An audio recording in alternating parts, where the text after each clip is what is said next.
Imagina que el cielo se rompe en dos y por primera vez en la historia, la noche se vuelve más brillante que el día. No hay aplausos, no hay gritos de victoria. Solo silencio, un silencio tan denso que parece pesar sobre el pecho. En ese instante, un hombre comprende que la humanidad acaba de cruzar un límite invisible, uno del que ya no se puede regresar. Su nombre es J. Robert Oppenheimer y acaba de convertirse, sin saberlo del todo, en el rostro de una nueva era. Lo extraño no es que la bomba funcionara, lo extraño es que nadie sonriera al verla explotar.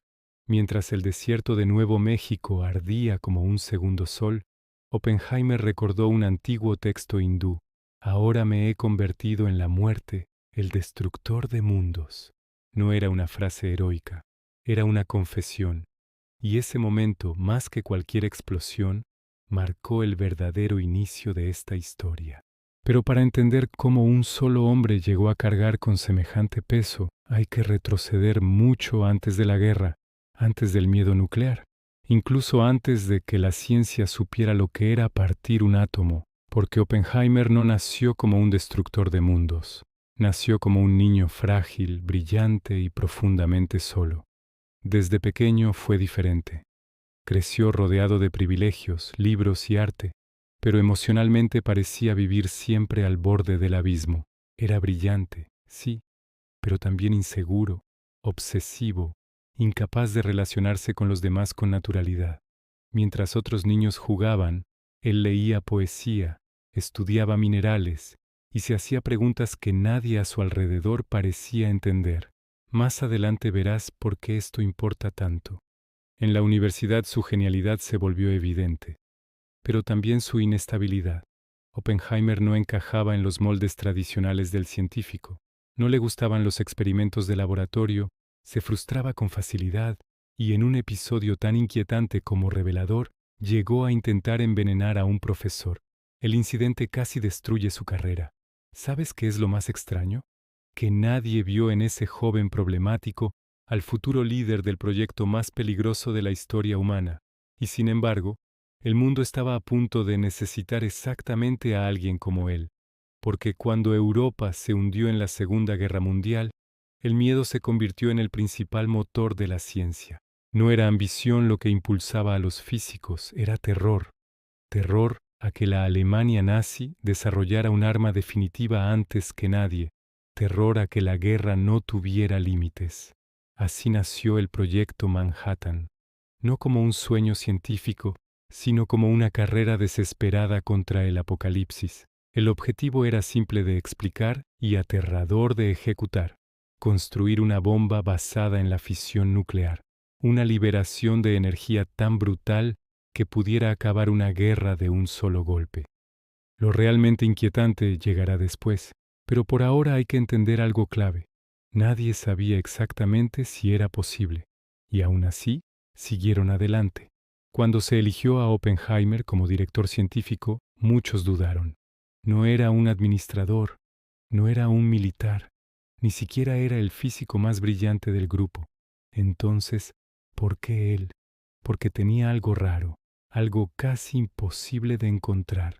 Entendía todas las áreas de la física involucradas y además sabía hablar con la gente. Sabía inspirar, conectar ideas, unir mentes brillantes bajo una visión común. Esto solo prepara el terreno para lo que estaba por venir. Los Álamos se convirtió en una ciudad fantasma, un lugar que oficialmente no existía. Allí vivían científicos, esposas, hijos, todos aislados del mundo, trabajando día y noche bajo una presión inimaginable. Oppenheimer caminaba entre ellos como una figura casi mítica, delgado, nervioso, fumando sin parar, citando poesía en medio de discusiones sobre neutrones y reacciones en cadena. Entonces parecía fuera de lugar y al mismo tiempo era el centro de todo.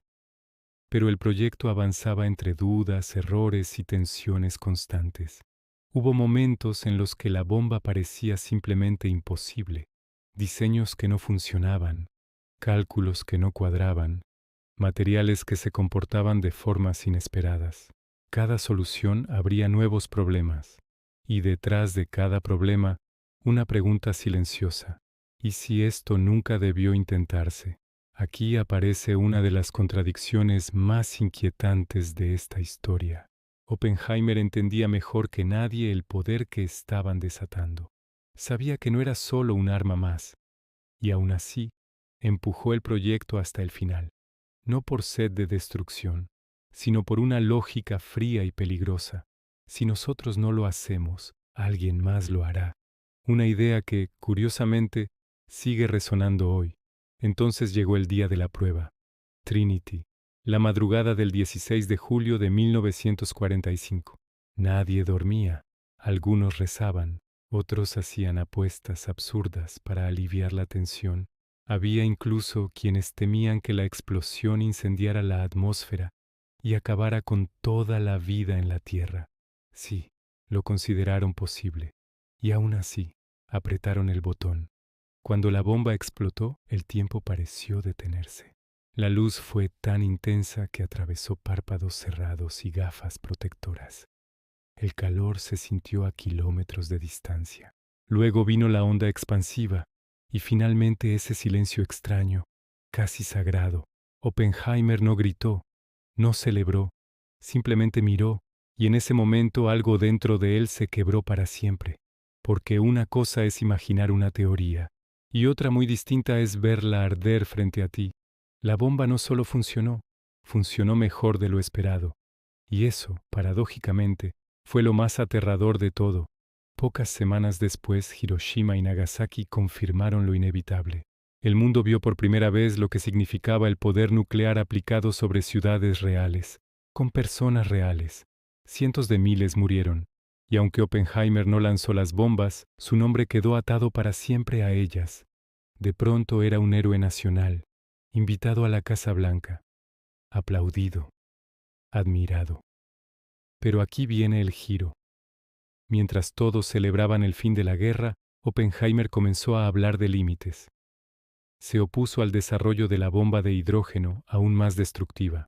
Advirtió sobre una carrera armamentista sin frenos, y eso, en plena Guerra Fría, fue imperdonable. El creador se había convertido en un problema. Lo que siguió fue un juicio que no parecía un juicio, una audiencia de seguridad donde se revisó cada amistad, cada idea política, cada palabra dicha años atrás. No fue acusado de traición, pero fue tratado como si lo fuera. Le quitaron su acceso a secretos, su influencia, su voz. El mensaje era claro.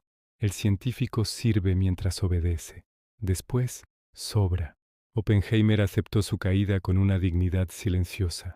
Siguió enseñando, escribiendo, reflexionando. Nunca negó su responsabilidad, pero tampoco dejó de advertir sobre el peligro de un conocimiento sin conciencia. Y tal vez ahí esté su legado más incómodo, porque hoy, décadas después, seguimos viviendo en el mundo que nació aquella madrugada en el desierto. Las armas nucleares siguen ahí, y no solo eso, nuevas tecnologías, nuevas decisiones imposibles, nuevas fronteras éticas aparecen una y otra vez. La pregunta no ha cambiado tanto. ¿Solo porque podemos hacerlo? ¿Debemos hacerlo? Oppenheimer no fue un villano ni un héroe simple. Fue un espejo, un recordatorio de que el verdadero peligro no está en la ciencia, sino en cómo elegimos usarla. Y quizá lo más inquietante de todo es que su historia no terminó con él. Continúa cada vez que alguien crea algo que no puede controlar del todo. Tal vez por eso seguimos hablando de Oppenheimer, porque en el fondo su dilema sigue siendo el nuestro. Y mientras exista el poder de destruirlo todo, siempre habrá alguien mirando al cielo, preguntándose si cruzamos el límite demasiado pronto. Si esta historia te dejó pensando, hay muchas otras como esta esperando ser contadas, porque entender el pasado no cambia lo que ocurrió, pero puede cambiar lo que aún estamos a tiempo de evitar.